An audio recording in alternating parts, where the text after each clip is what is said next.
Friends, आज हम पढ़ेंगे 1793 का चार्टर एक्ट और इसके कुछ प्रोविज़न्स।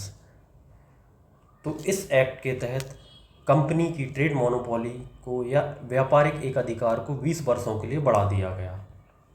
ओके फ्रेंड्स, और इसी एक्ट के तहत कंसोलिडेटेड फंड या भारत की संचित निधि से ईस्ट इंडिया कंपनी के एम्प्लॉय और उनके ऑफिसर्स को सैलरी दी जाने लगी।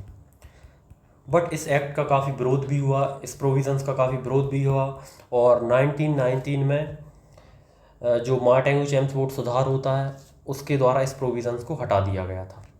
Okay friends, and next point आता है, इस एक्ट के तहत ईस्ट इंडिया कंपनी के अधिकारियों और कर्मचारियों को निजी व्यापार के लिए प्रतिबंधित कर दिया गया।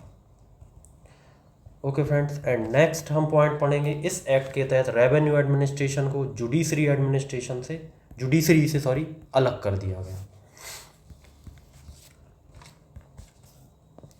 अब अगला एक्ट हम पढ़ेंगे 1813 का चार्टर एक्ट, जो एग्ज़ाम्स के पॉइंट ऑफ व्यू से काफ़ी इम्पोर्टेंट है। इसके एग्ज़ाम्स में आने की काफ़ी प्रोबेबिलिटी होती है। तो इस एक्ट के आने का कारण क्या था, इसको जानेंगे पहले हम। तो इस एक्ट के आने का कारण था ट्रेड मोनोपोली। ब्रिटेन के व्यापारी इस मोनोपोली का विरोध कर रहे थे, इसलिए इस एक्ट के तहत ईस्ट इंडिया कंपनी की ट्रेड मोनोपोली को ख़त्म कर दिया गया। अब चाय और चीन के साथ ही उसकी ट्रेड मोनोपोली या एक अधिकार बना रहा। ओके फ्रेंड्स, अब नेक्स्ट पॉइंट पर आते हैं। इस एक्ट के तहत ईस्ट इंडिया कंपनी को एजुकेशन के लिए हर साल 1 लाख रुपए खर्च करने के लिए कहा गया।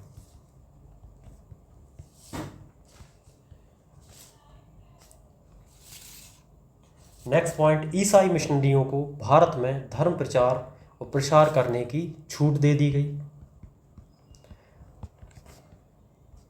एंड फ्रेंड्स, इसी एक्ट के तहत भारत के रेवेन्यू पर कंट्रोल 20 वर्षों के लिए ईस्ट इंडिया कंपनी का जो रेवेन्यू कंट्रोल था उसको बढ़ा दिया गया।